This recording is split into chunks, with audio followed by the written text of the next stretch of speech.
Let's talk about stabilization on the Lumix G9.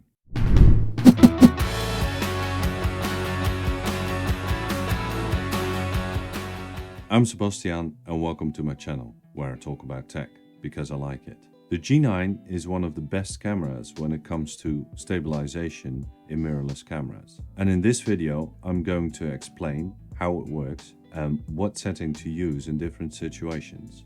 First, let's look at the stabilization features this camera has.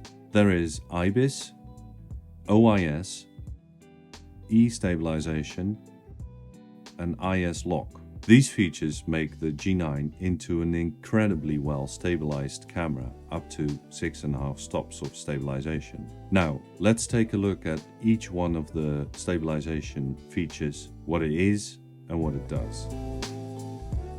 IBIS stands for in-body image stabilization. The sensor physically moves around to counteract movement of the camera. In case of the G9, this is performed on 5 axes: pan, tilt, up, down, left, right,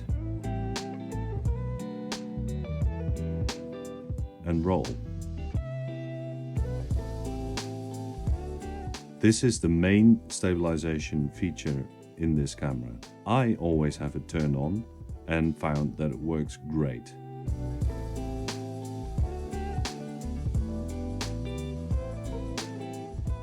OIS stands for Optical Image Stabilization. This has to do with the lens. If a lens has OIS, it means that the elements in the lens are being stabilized and therefore giving you an already pretty stable image before it even hits the sensor.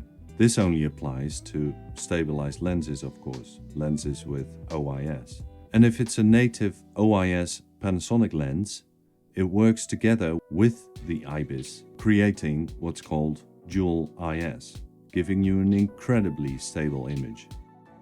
However, I recommend turning OIS off when the camera is on a tripod, like it also says in the manual, because it could mess with the focus, resulting in not having the focus where you wanted it. This can occur even when you're using manual focus.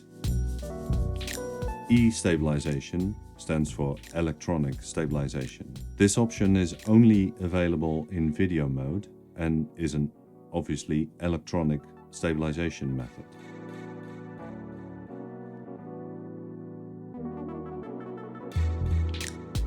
It is a bit similar to what a warp stabilizer in an editing program does, but performed in camera. Because of the way this works, namely cropping in on the image and then moving it around to counteract movement, means that you'll end up with a cropped image. So if you don't want a cropped image, then don't use this option.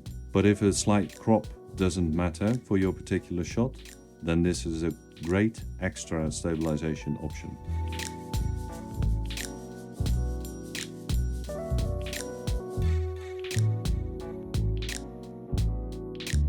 I.S. lock stands for Image Stabilization Lock. It makes for an excellent stabilized image when you handhold the camera in one position by combining the hardware and the software we've already discussed. I.S. lock analyzes the image to determine the best method of stabilization. You'll get footage that looks like as if it was shot with the camera on a tripod. However, it's not a good idea to pan or tilt the camera when I.S. lock is on.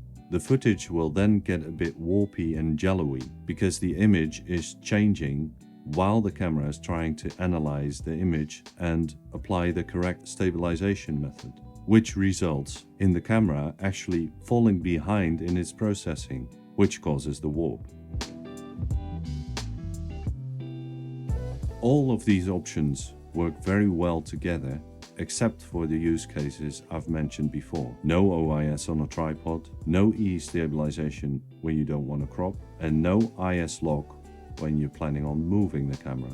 For those of you who have been using the G9 for a while, please let me know your experiences with it and maybe you have extra tips. If you're just starting out with the G9, please let me know if this video was helpful to you, and let me know how you get on with filming with it.